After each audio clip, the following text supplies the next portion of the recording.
Very clever, thought Varanyuka, but before he had time to think well, the words rushed through his head.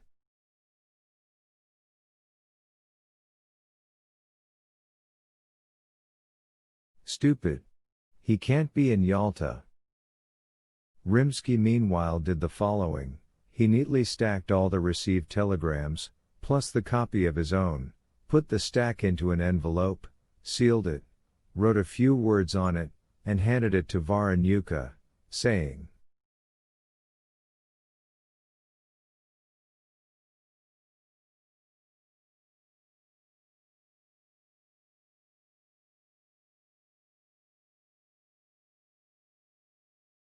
"Go right now, Ivan Savlyevich, take it there personally. Let them sort it out."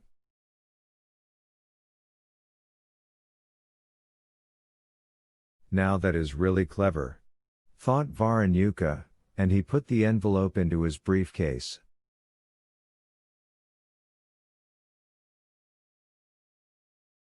Then, just in case, he dialed Styopa's apartment number on the telephone, listened, and began winking and grimacing joyfully and mysteriously.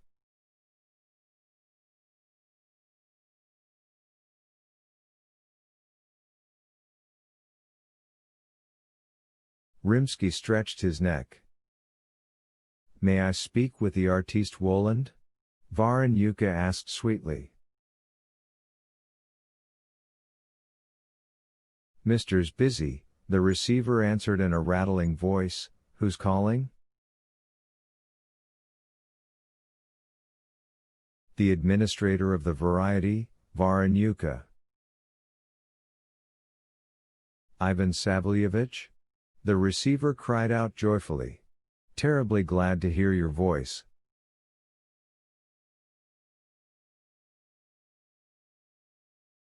"How are you doing?"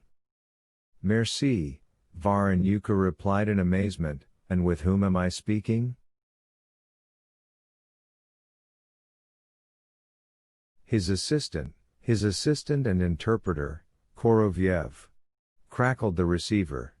"I'm entirely at your service, my dearest Ivan Savlyevich."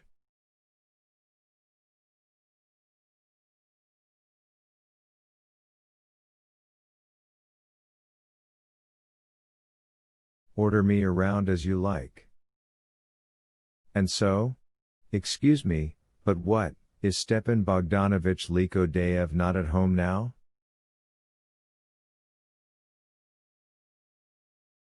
"Alas, no. No," the receiver shouted.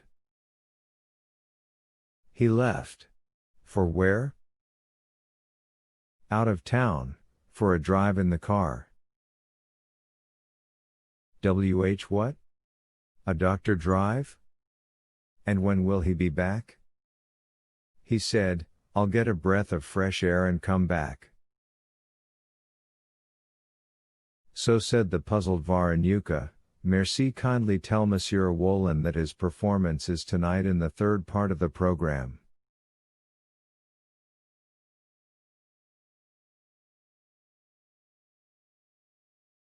"Right.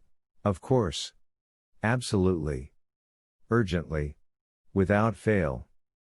I'll tell him," the receiver rapped out abruptly. "Goodbye," Varanyuka said in astonishment.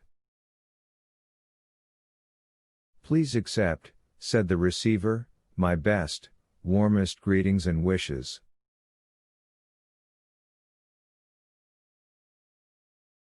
For success, luck, complete happiness. Everything. But of course. "Didn't I say so?" the administrator cried agitatedly. "It's not any Yalta, he just went to the country."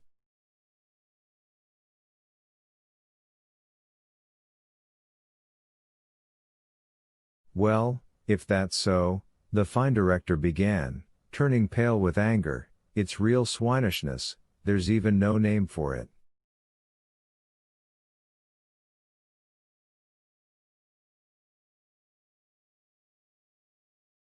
Here the administrator jumped up and shouted so that Rimsky gave a start. I remember. I remember. They've opened a new Georgian tavern in Pushkina called Yalta. It's all clear. He went there, got drunk, and now he's sending telegrams from there. Well, now that's too much.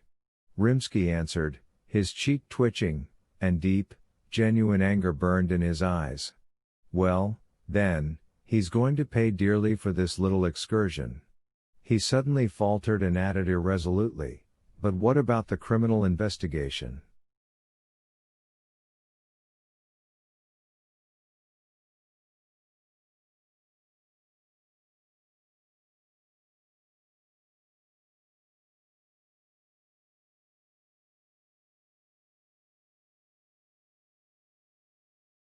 It's nonsense.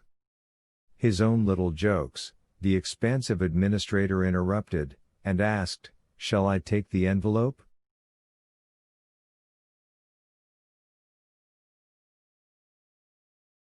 Absolutely, replied Rimsky. And again the door opened and in came that same. Her. Thought Rimsky, for some reason with anguish. And both men rose to meet the postwoman. This time the telegram contained the words. Thank you, confirmation, send 500 urgently, criminal investigation, my name tomorrow, fly Moscow, Liko Dayev.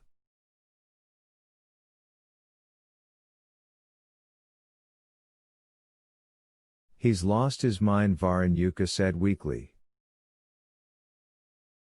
Rimsky jingled his key, took money from the fireproof safe, counted out 500 rubles, rang the bell, handed the messenger the money, and sent him to the telegraph office.